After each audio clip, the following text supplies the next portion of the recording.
Hello, dear students. Today we are going to start a next chapter from the geography. The chapter name is manufacturing industries. ठीक है, तो बेटा इस chapter को बहुत ही thoroughly देख लेंगे हम लोग, एक एक बातों को समझ लेंगे, कुछ भी छूटेगा नहीं, बहुत ध्यान से समझना और पढ़ना है. सबसे पहले देख लेते हैं कि मैन्युफैक्चरिंग इंडस्ट्रीज़ का इंट्रोडक्शन क्या है इंडस्ट्रीज़. ठीक है ना, इसके बारे में पहले समझ लेते हैं. तो जैसा कि आपको मालूम ही है कि अगर आप कुछ भी क्लॉथ्स अगर पहन रहे हैं, यानी कि आपके अराउंड सराउंडिंग में अगर आप देखो what is in your surrounding, तो जो भी आप कपड़े पहन रहे हो, ठीक है, या जो आप बुक रीड कर रहे हो, ठीक है, जो भी बुक रीड कर रहे हो, जो भी कपड़े पहन रहे हो, या जो भी आप देखते हो अपने अगल बगल में, जैसे कि जिस चेयर पर आप बैठे हो, जिस टेबल का यूज़ कर रहे हो, जो भी फ़ैन आपके आसपास देख रहे हो, एसी देख रहे हो, कुछ भी ऐसी चीज़ें देख रहे हो जो आपके सराउंडिंग में आप यूज़ करते हो. ठीक है ना, तो एवरीथिंग इज़ मेड समवेयर. ठीक है, कहीं ना कहीं उसको बनी ही होगी, बट हाउ, कैसे बनी होगी. This happen in industries. ये सारी चीज़ें कहाँ बनती हैं? इंडस्ट्रीज़ में. तो अभी हम लोग समझेंगे इंडस्ट्रीज़ होती क्या है. तो इंडस्ट्रीज़ क्या है? जहाँ पर raw materials, where raw materials are change into useful things. जहाँ पर रॉ मटेरियल्स, कच्चा माल जो होता है, वो कच्चा माल मटेरियल के रूप में एक फाइनल प्रोडक्ट के रूप में, बहुत ध्यान से समझिएगा, industries is a place where raw materials are changed into useful things. Useful things it means final product. Useful things it means final products. Final product क्या होते हैं? जिन प्रोडक्ट को हम यूज़ करते हैं अपनी नीड के अकॉर्डिंग. जैसे कि अगर जो फ़ैन हम लोग देख रहे हैं, तो बेटा ये फ़ैन जो दिख रहा है, तो क्या फ़ैन हमें ऐसे ही कहीं मिल गया होगा? नहीं. उस फ़ैन के लिए पहले तो रॉ मटेरियल जो भी आयरन ओर वगैरह है, कॉपर है, वायर्स के लिए, ठीक है, और जो भी उसमें चीज़ें यूज़ होती हैं, वो सभी चीज़ें कहीं ना कहीं से कलेक्ट की गई होंगी. उसके बाद उसको फाइनल प्रोडक्ट के रूप में, एक फ़ैन के रूप में हमने उसको बनाया होगा. तो क्या हो गया? यही सारी चीज़ें हो गई हमारी फाइनल प्रोडक्ट के रूप में. और यही चीज़ें कहाँ होती हैं? ये सारी मैन्युफैक्चरिंग होती है इंडस्ट्रीज़ में. Industries help in making product that we use every day. हम जिन चीज़ों को डेली यूज़ करते हैं, वो सभी चीज़ें कहाँ बनती हैं? इंडस्ट्रीज़ में बनती हैं. आई होप इंडस्ट्री समझ में आया होगा. Okay okay. तो नेक्स्ट देख लेते हैं बेटा, व्हाट इज़ मैन्युफैक्चरिंग. मैन्युफैक्चरिंग का मतलब क्या है? तो पहली बात तो ये कि बेटा आप जानते ही हैं कि हमारे यहाँ मैन्युफैक्चरिंग की को सेकेंडरी एक्टिविटी कहते हैं. तो प्राइमरी, सेकेंडरी और टर्शरी, पहली, दूसरी, तीसरी. तो पहली एक्टिविटी जो जहाँ से हम प्रोडक्ट को यूज़ करते हैं, प्रोडक्ट जहाँ से हम रॉ मटेरियल के रूप में प्राप्त करते हैं, that is the primary activity. Secondary activity that is manufacturing where we change the raw material into final product, useful product, that is the manufacturing, and that is secondary activity. And final activity where we find the product to sell and buy to earn money. ठीक है, तो that is the tertiary sector. Okay, tertiary activity. तो it is secondary activity that changes raw materials into useful product, as we said final product. Example हम देख लेते हैं इसके. तो एग्ज़ाम्पल अगर देखते हैं बेटा, तो एग्ज़ाम्पल में आप देखते हो कि पल्प है. पल्प यानी कि जो गूदा होता है, जिससे हम पेपर बनाते हैं, उस पेपर से हम नोटबुक बनाते हैं. और उस नोटबुक को हम क्या करते हैं, देख लेते हैं कि ईच स्टेप इंक्रीजेज वैल्यू. यानी कि पहले तो हमने पल्प देखा, पहले पल्प रॉ मटेरियल ग्रुप में, फिर सेकेंडरी, टर्शरी, सेकेंडरी जो एक्टिविटी है उसको हमने पेपर में बनाया, पेपर से हमने नोटबुक बना लिया, एक फाइनल प्रोडक्ट अपने को मिल गया. और हर एक स्टेप की वैल्यू इंक्रीज़ होती चली जाती है. जितने भी स्टेप हैं वो हर एक स्टेप की वैल्यू इंक्रीज़. पल्प से हम पेपर बनाते तो वैल्यू इंक्रीज़ होती है, और पेपर से नोटबुक बनाते तो वैल्यू इंक्रीज़ होकर के फाइनल प्रोडक्ट के रूप में अपने को, या फिनिश्ड प्रोडक्ट के रूप में अपने आप को एक नोटबुक मिल रही है. नोट अगर यहाँ पर देखें, नोट क्या है? तो finished product become more valuable. फिर से देख लेते हैं। मैंने बताया कि जो फिनिश्ड प्रोडक्ट है become more valuable and useful than raw material. तो रॉ मटेरियल से ज़्यादा यूज़फुल तो फिनिश्ड प्रोडक्ट होता ही है, तभी तो हम उसको यूज़ कर सकते हैं। भाई रॉ मटेरियल को हम कैसे यूज़ कर सकते हैं डायरेक्ट? क्या हम पल्प को डायरेक्ट यूज़ कर सकते थे? नहीं, पल्प से पेपर और पेपर से जब तक नोटबुक नहीं मिली है तब तक हमने उसको यूज़ नहीं किया है। Where does this manufacturing take places? ये मैन्युफैक्चरिंग कहाँ होती है, ठीक है ना? तो अलग अलग फैक्ट्रीज़ हैं, ठीक है ना, which is important part of many industries, ठीक है। ये फैक्ट्रीज़ जहाँ जहाँ इस्टेब्लिश की जाती हैं depend upon the what kind of the need, किस तरीके की नीड है उस नीड के अकॉर्डिंग हम फैक्ट्री इस्टेब्लिश करते हैं। इसको और आगे देखते हैं, ठीक है। तो what is an industry? I have said you before, industry refers to economic activity.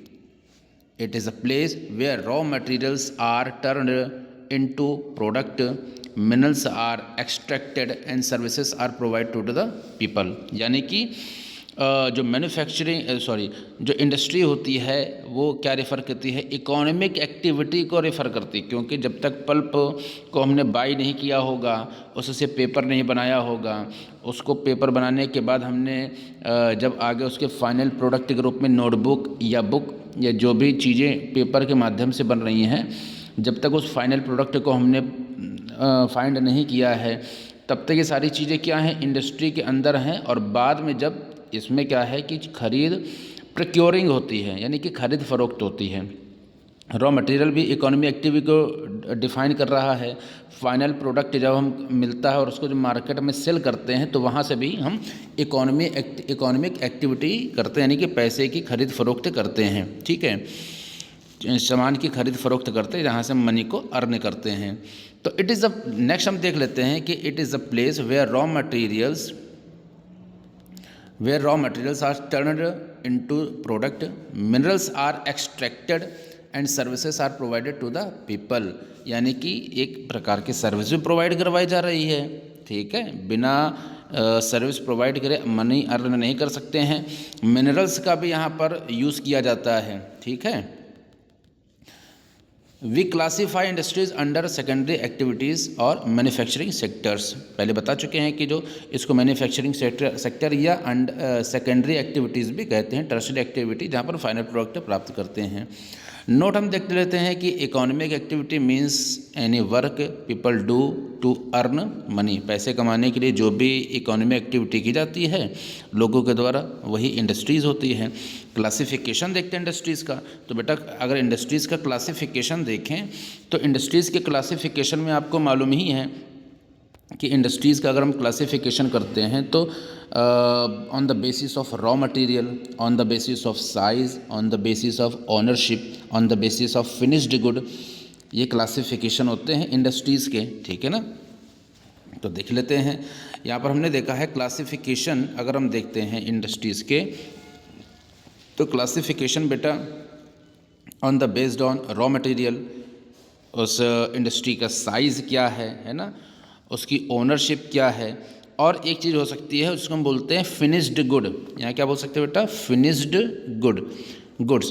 तो इस बेसिस पर भी इंडस्ट्रीज़ का क्लासिफिकेशन किया जाता है, ठीक है। तो यहाँ पर उसको मेंशन नहीं किया फिनिश्ड गुड को, उसको हम लोग देख लेंगे, ठीक है। इसके बाद अगर हम क्लासिफिकेशन बाय रॉ मटेरियल्स देखते हैं, बाय रॉ मटेरियल भी तो इंडस्ट्रीज़ का क्लासिफिकेशन कर रहा है। तो by the classification of raw materials we can further classified raw materials on the basis of agro based industries, mineral based industries, marine based industries, ठीक है। After that forest based industries,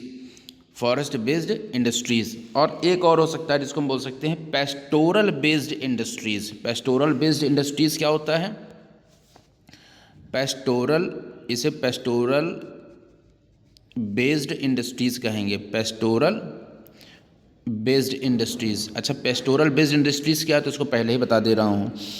the industries which are dependent upon animal for their raw materials are called pastoral based industries, like milk, meat, skin, wool, bones, hides, horns, these all the items we find from the animal.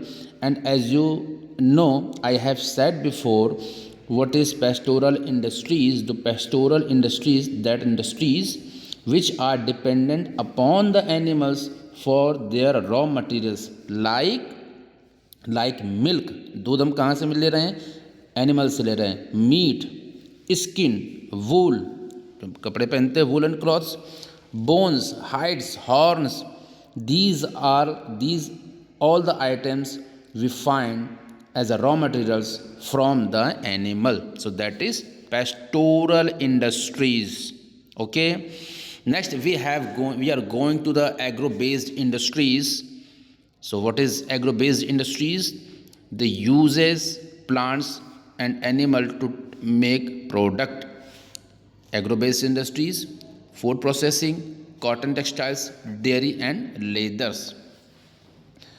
Okay, agro based industries क्या होती है? तो industries, listen very carefully. तो agro based industries, listen me, there are 5 types.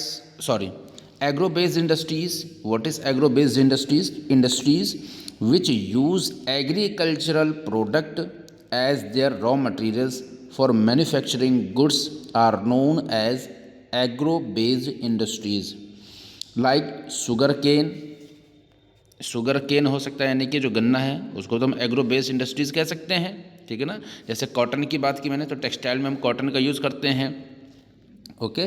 तो industries which use agricultural products as their raw materials for manufacturing goods are known as agro based industries. Okay. Like sugar cane, coffee है ना, coffee भी तो agro based industry है. Coffee हो गई, और jute हो गया यानी कि जूट, कॉटन हो गया, टी हो गया. टी की बात करते तो टी भी तो एग्रो बेस्ड इंडस्ट्रीज़ है. So these all the items we find from the agriculture product that is called agro based industries. Okay. Yes. What is mineral based industries? So mineral based industries क्या होती है? तो industries which use different minerals. Listen me, mineral based industries, they take minerals and turn into useful minerals. जैसे कि industries, वैसी industries जो minerals, different minerals को use कर रही है मैन्युफैक्चरिंग करने में किसी गुड्स को. ठीक है ना. At time they are located near the mining sites to minimize the transport cost. These industries use various metallic and non-metallic minerals such as gold. यानी कि ये जो इंडस्ट्री है, मेटेलिक और नॉन मेटेलिक जो भी गुड्स होते हैं, जो मिनरल्स होते हैं, लाइक गोल्ड, कॉपर, आयरन और एट्सेट्रा, इनका यूज़ करके आयरन और स्टील इंडस्ट्रीज़ है, एल्युमिनियम है, सीमेंट इंडस्ट्रीज़ है ना. ये सारे एग्जांपल्स है किसके? मिनरल बेस्ड इंडस्ट्रीज़ के. एक बार और उसको समझ लेते हैं. मिनरल बेस्ड इंडस्ट्रीज़ क्या है? Take minerals and turn it into the useful materials. Useful material में हम मिनरल्स को चेंज कर देते हैं. जैसे कि स्टील और आयरन यूज़, हम आयरन और स्टील का मशीन बनाने में यूज़ कर सकते हैं, रेलवे में यूज़ कर सकते हैं, कोचेस है, बिल्डिंग्स बनाने में यूज़ कर सकते हैं. ठीक है ना. तो ये सारे मिनरल्स, जिसको हम किसी मटेरियल को बनाने में मिनरल का यूज़ करते हैं, that is called the mineral based industries. Okay. Next हो जाएगा बेटा marine based industries. Marine based या मरीन बेस्ड इंडस्ट्रीज़ क्या है? These industries use sea product. Marine है ना, मरीन, सी को हम बोलते हैं मरीन. तो मरीन जो सी प्रोडक्ट, जो समुद्र से मिलने वाले प्रोडक्ट हैं, to make items, that is called marine based industries. Just like example, sea food processing, fish oil production, है ना, मछली का तेल वगैरह, सारी चीज़ें क्या हैं? मरीन बेस्ड इंडस्ट्रीज से प्राप्त किए जाते हैं. Forest based, these are the industries which turn forest materials into product. Example, जैसे पल्प से पेपर, पेपर से नोटबुक बनाया था ना, लकड़ी लेकर के हम फर्नीचर बना देते हैं, कुछ दवाइयाँ बनाते हैं. ठीक है. तो ये क्या होते हैं? फॉरेस्ट बेस्ड इंडस्ट्रीज़ कहे जाते हैं. अगर एग्रो बेस्ड इंडस्ट्रीज़ और मिनरल बेस्ड इंडस्ट्रीज़ के बारे में चर्चा करें कि what is the difference between the agro based industries and the mineral based industries, तो there are clearly some differences between the agro based industries and the mineral based industries that are we are going to first agro based industries rely on the plant and animal. As we have said before, agricultural product makes the industry agro based industry. ठीक है ना, खेत जो कृषि के माध्यम से जो प्रोडक्ट जो इंडस्ट्री बन रही है उसे हम क्या बोलते हैं बेटा, उसे बोलते हैं एग्रो बेस्ड इंडस्ट्री। उसी तरीके से वेयर मिनरल्स बेस्ड इंडस्ट्रीज़ क्या होती है, तो depends on extracted minerals and ores, जैसे आयरन ओर है ना, एल्युमिनियम है, गोल्ड है, इन सभी चीज़ों के माध्यम से, मिनरल्स के माध्यम से जो इंडस्ट्री बन रही है उसे हम मिनरल बेस्ड इंडस्ट्री कहते हैं। जैसे बताया कि आयरन और स्टील है तो रेलवे के कोचेज़ है, इंजन्स हैं, मशीन्स हैं, इसको बनाने में यूज़ कर रहे हैं इसका। इसी तरीके से कॉटन टेक्सटाइल्स है ना, तो जो कॉटन है ये भी हमें खेती के माध्यम से एग्रीकल्चर करके हम कॉटन ब्लैक सॉइल में होता है ना, कॉटन है ना, डेयरी प्रोडक्ट्स है, फूड है, इसको भी हम एग्रीकल्चर से प्राप्त करते हैं। जबकि मिनरल बेस में हम आयरन है, स्टील है, सीमेंट, एल्युमिनियम है, ये सारी चीज़ें मिलती हमें। ओके, इसके बाद हम देख लेते हैं processing belong to agri based mineral industries, manufacturing fall under mineral based industries. Next है these industries transform natural resources into consumable goods, यानी कि जो नेचुरल रिसोर्सेज के माध्यम से उसको कंज्यूम करने के लायक बनाते हैं एग्रो बेस्ड इंडस्ट्रीज़ में। जबकि मिनरल बेस्ड इंडस्ट्रीज़ में प्रोडक्ट को हम रिफ़ाइन करते हैं ना, मिनरल्स को, जो रॉ मिनरल्स उसको रिफ़ाइन करते हैं और कंस्ट्रक्शन मटेरियल्स और मशीनरी बनाने के लायक बनाते हैं। ठीक है, एग्रो बेस्ड इंडस्ट्रीज़ में क्या होता है कि हम देखते हैं कि agro based industries thrive near agricultural regions, agricultural region जहाँ पर होते हैं वहीं से सारे प्रोडक्ट को हम फाइंड कर सकते हैं। जबकि मिनरल बेस्ड इंडस्ट्रीज में क्या होते हैं, establish themself close to mining areas and industrial hubs, यानी कि मिनरल बेस्ड इंडस्ट्री वहीं पर बनाएंगे जहाँ के जिस लोकेशन में हमें मिनरल्स आसानी से मिलते होंगे। एग्जाम्पल लेते हैं, अगर मान लो हम रहते हैं उत्तर प्रदेश में और अगर हमें कोई भी ऐसा प्रोडक्ट चाहिए जो मिनरल्स की फॉर्म में हो, जैसे मान लो कोल है, कोयला है, तो कोयला बेटा या तो झारखंड में बहुत अच्छी मात्रा में, छोटा नागपुर में मिलते हैं, और या तो फिर ये जो है आपके राजस्थान साइड में जो है एंथ्रेसाइड वगैरह जो कोयला है वो मिलता है। ठीक है, तो जो इंडस्ट्री राजस्थान में लगेगी वो कोयले की इंडस्ट्रीज़ के रूप में होगी। झारखंड में भी मिनरल बेस्ड इंडस्ट्रीज़ को ही लगाएंगे क्योंकि इसी जगह पर हमें सारे मिनरल्स मिल रहे हैं। ओके, और अगर एग्रो बेस्ड इंडस्ट्रीज को देखें तो they enhances rural livelihood, boost farming activities, यानी कि जो एग्रो बेस्ड इंडस्ट्रीज़ है जो गांव के लाइवलीहुड है, जीवन है, उसको अच्छा करती है, फार्मिंग एक्टिविटीज़ को और बूस्ट करती है। जबकि they strengthen infrastructure and fuel technologies advancement, यानी कि जो मिनरल बेस्ड इंडस्ट्रीज़ है ये इंफ्रास्ट्रक्चर को और स्ट्रेंथन करती है, फ्यूल टेक्नोलॉजी को और एडवांसमेंट करती है, मानी जो फ्यूल है उसका यूज़ हम मशीन में करेंगे तभी तो और इंफ्रास्ट्रक्चर में एडवांसमेंट आएगा। ठीक है ना, अब हम देख लेते हैं क्लासिफिकेशन बाय साइज़। साइज़ के बिहाफ पर देखते हैं कि किस तरीके से इंडस्ट्री क्लासिफाइड हो रही है बेस्ड ऑन साइज़। तो size depend on the investment. भाई साइज़ कैसा होता है कि इस इंडस्ट्रीज़ का हम कितना रुपया लगा दे रहे, कितनी बड़ी फैक्ट्री खोल रहे हैं, उस कितनी बड़ी फैक्ट्री में कितने वर्कर चाहिए, उसका प्रोडक्शन किस लेवल पर है कि हम स्टेट लेवल पर बेच रहे हैं, सिटी लेवल पर बेच रहे हैं, नेशन वाइज उस प्रोडक्ट को सेल कर रहे हैं या इंटरनेशनल वाइज सेल कर रहे हैं। तो these all the factors call the classification by the size. अगर स्मॉल स्केल इंडस्ट्रीज़ को हम देखते हैं तो दे यूज़ लेस कैपिटल। भाई स्मॉल स्केल में क्या होता है कि छोटा कैपिटल लगेगा। कैपिटल का मतलब हो जाता है संपत्ति, यानी कि रुपया पैसा कितना लगा रहे हो आप। ठीक है, तो इसे हम बोलते हैं less capital and simple tools. Tools और मशीनें भी बहुत एडवांस यूज़ नहीं होंगी क्योंकि प्रोडक्शन हमें उतना नहीं करना है, जैसे कि सिल्क वीविंग है या फूड प्रोसेसिंग है। ठीक है ना, मीडियम स्केल में क्या कर सकते हैं, स्मॉल स्केल से ज़्यादा पैसा लगेगा। ठीक है ना, जैसे फैक्ट्रीज लगा रहे हैं कपड़े की, मशीनरी पार्ट्स का प्रोडक्शन कर रहे हैं। ठीक है ना, लार्ज स्केल इंडस्ट्रीज़ में क्या होगा, इस इंडस्ट्रीज़ में इन्वेस्टमेंट ज़्यादा होता है, एडवांस मशीनें लेनी होती हैं, है ना, प्रोडक्शन गुड बल्क मतलब बहुत ज़्यादा मात्रा में, बल्क मात्रा में प्रोडक्शन करना होता है, ठीक है ना, पैदावार करनी होती है या प्रोडक्शन करना होता है, ठीक है। इसके जैसे हम कह सकते हैं जैसे ऑटोमोबाइल है या हैवी मशीन्स हैं, ठीक है ना, तो इनका यूज़ करते हैं हम जब ज़्यादा संपत्ति लगानी पड़ती है लार्ज प्रोडक्शन करने के लिए। कॉटेज इंडस्ट्री की अगर बात करते हैं तो a type of small scale industry where artisans handcraft its items, यानी कि कॉटेज इंडस्ट्री क्या होती है, ऐसी स्मॉल स्केल इंडस्ट्री जहाँ पर हैंडक्राफ्ट आइटम्स यानी हाथ से बनाए जाने वाले चीज़ों को यूज़ बनाया जाता है, मैन्युफैक्चरिंग की जाती है। और अगर देखें तो it is also known as household industry because these industries are run, मतलब घरों में ये इंडस्ट्री यूज़ की जाती है, जिसको हम कह सकते हैं cottage based industry. Cottage based industry क्या होती है बेटा, कॉटेज बेस्ड इंडस्ट्री क्या होती है, बेसिकली हाउस होल्ड या फैमिली के द्वारा घर पर ही ज़्यादातर इसकी मैन्युफैक्चरिंग की जाती है इन प्रोडक्ट्स की, जैसे कि पॉटरी हो गया, बास्केट वगैरह हो ना, हाथ से बना लेते हैं, वीविंग है, हैंडीक्राफ्ट वर्क है, तो ये सारी चीज़ें हैं, इसे हम बोलते हैं कॉटेज इंडस्ट्री, ठीक है ना। स्मॉल स्केल इंडस्ट्री और लार्ज स्केल इंडस्ट्री के बीच में हम देख लेते हैं क्या डिफरेंसेस हो सकते हैं।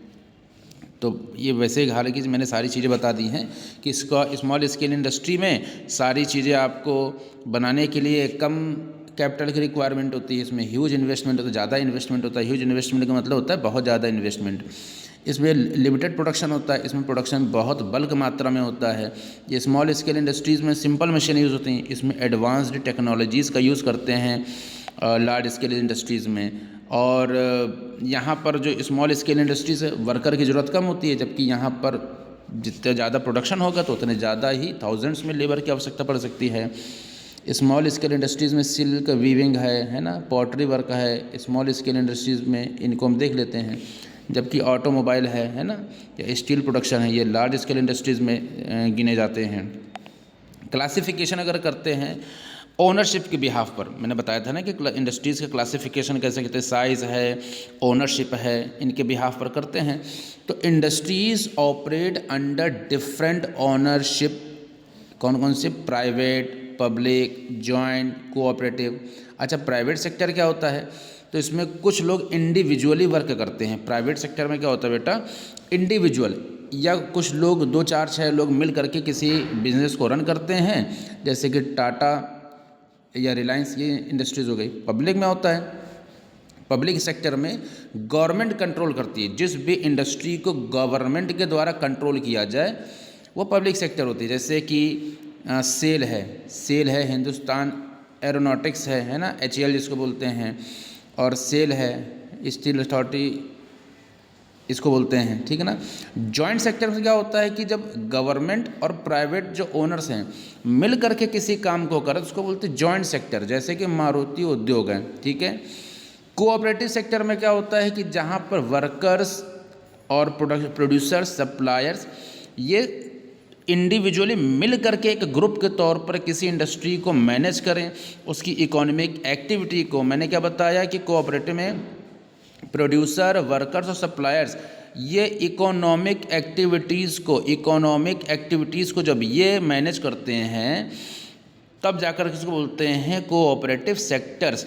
जैसे कि अमूल हो गया या शुद्ध डेयरी हो गया, ठीक है ना, या आपकी महाराष्ट्र में कुछ शुगर मिल्स हो गई, है ना, ये भी कोऑपरेटिव की तरह काम कर रहे हैं। इसमें क्या होता है कि जो भी प्रॉफिट होता है उसको आपस में मैनेज करते इकोनॉमिक एक्टिविटी के तौर पर। और ये सारी चीज़ें क्या होती हैं कि जैसे कुछ छोटे लोग होते हैं, ठीक है ना, तो उनको भी इस कोऑपरेटिव का फ़ायदा मिलता है, ठीक है। Industries shape economy, create jobs and provide useful products, that is are the cooperative sectors. Public sector और जॉइंट सेक्टर्स में डिफरेंस मैंने बताया है कि जब गवर्नमेंट और जब प्राइवेट सेक्टर क्या होता है, इंडिविजुअली कोई एक ही मालिक होगा या कुछ ग्रुप्स मिल करके, कुछ इंडिविजुअली लोग मिल करके ग्रुप के तौर पर काम करते हैं, तो उसे बोलते हैं private sector. Public sector government करती है, यानी जिस इंडस्ट्रीज़ को कंट्रोल करने का हम गवर्नमेंट करे वो होता है public sector industries. Joint sector में प्राइवेट की ऑनरशिप, प्राइवेट ओनर कोई होगा और प्लस गवर्नमेंट, प्लस गवर्नमेंट इस इंडस्ट्रीज़ को कंट्रोल करे तो that is joint sector industries. Okay, इसके अलावा factors affecting location of industries, most important by raw materials हैं, factor affecting location of industries. तो पहले क्या क्या है देख लेते हैं। तो रॉ मटेरियल्स है, लैंड एंड वाटर है, लेबर है, पावर सप्लाई है, कैपिटल है, ट्रांसपोर्ट है, मार्केट है, गवर्नमेंट सपोर्ट है। इन सभी चीज़ के ये सभी क्या करते हैं, अफेक्ट करते हैं लोकेशन ऑफ इंडस्ट्रीज़ के, यानी कोई भी इंडस्ट्रीज़ की लोकेशन क्या हो सकती है। तो भाई इंडस्ट्रीज़ में क्या होता है, रॉ मटेरियल की नीड होती है। अब जब रॉ मटेरियल की नीड है और हम उसी जगह पर इंडस्ट्री बनाएंगे जहाँ पर इंडिविजुअल जिस तरीके का रॉ मटेरियल चाहिए वो रॉ मटेरियल क्या हो जाए, वो रॉ मटेरियल हमारी नीड को फुलफ़िल करे, वो रॉ मटेरियल हमें प्रोवाइड हो सके। अब ऐसा नहीं है कि पता चला कि मुझे कॉटन का इंडस्ट्री लगानी है तो कॉटन बेटा जहाँ पर ब्लैक सॉइल होगी उस जगह पर कॉटन को क्या करेंगे, कॉटन का प्रोडक्शन करेंगे। और प्रोडक्शन करने के बाद हम कॉटन जहाँ से मिल सकती है, पता चले कि कॉटन हम अपने आसपास की इसी इतने डिफरेंस में इतने डिस्टेंस में रखेंगे कॉटन के लिए इंडस्ट्री जहाँ से हमें सारी चीज़ें आसानी से मिल जाए। ऐसा नहीं कि हज़ारों किलोमीटर दूर से अगर हम कॉटन को लाएंगे फिर उसकी मैन्युफैक्चरिंग करके कपड़ा वगैरह बनाएंगे तब तो बहुत कॉस्टली पड़ जाएगा, ट्रांसपोर्टेशन बहुत ज़्यादा हो जाएगा। ठीक है, दूसरी बात यह है कि अगर हमें लैंड ही सही ना मिले, हम पहाड़ के ऊपर जा कर के थोड़ी बना सकते हैं किसी इंडस्ट्री को, पहाड़ के ऊपर नहीं बना सकते हैं।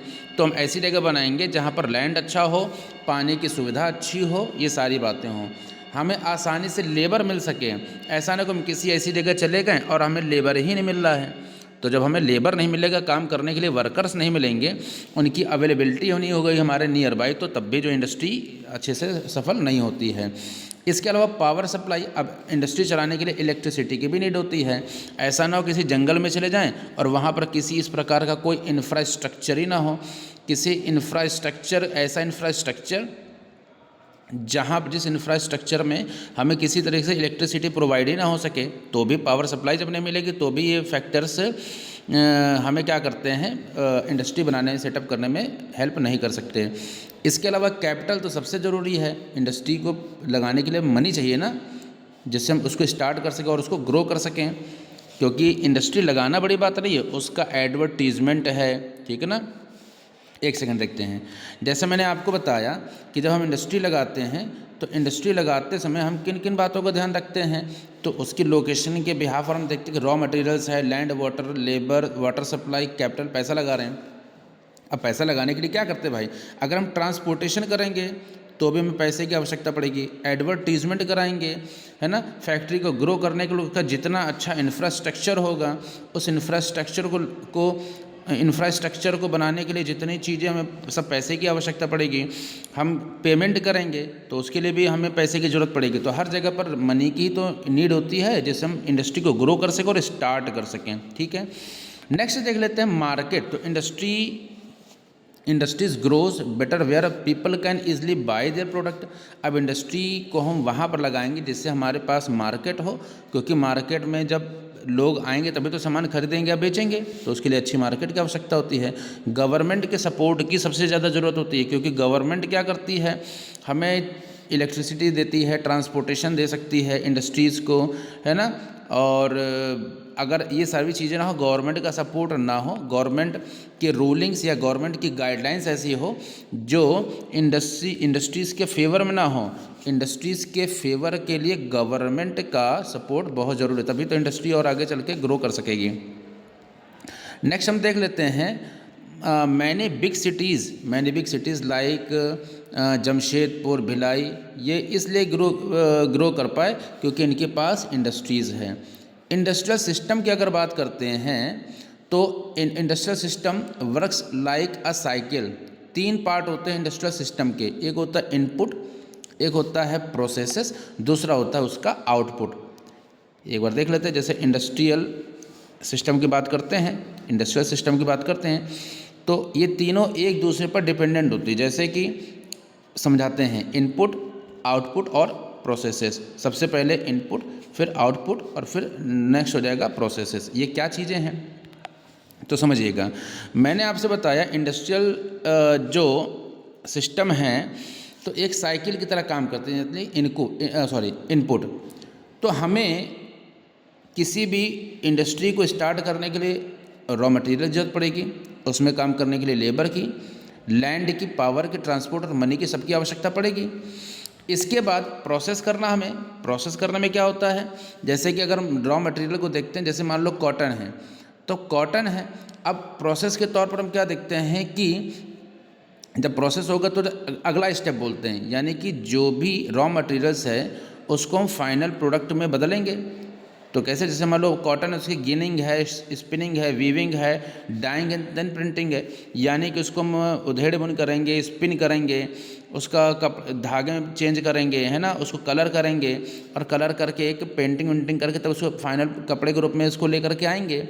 आउटपुट क्या है, तो these are the final products and money earn, ऐसा अर्न, जैसे कॉटन है, अब वो एक शर्ट के रूप में, एक आउटपुट के रूप में, एक फाइनल प्रोडक्ट के रूप में अपने को जब मिल गए तो उसको सेल करके क्या अर्न कर सकते हैं, मनी अर्न कर सकते हैं। ठीक है ना।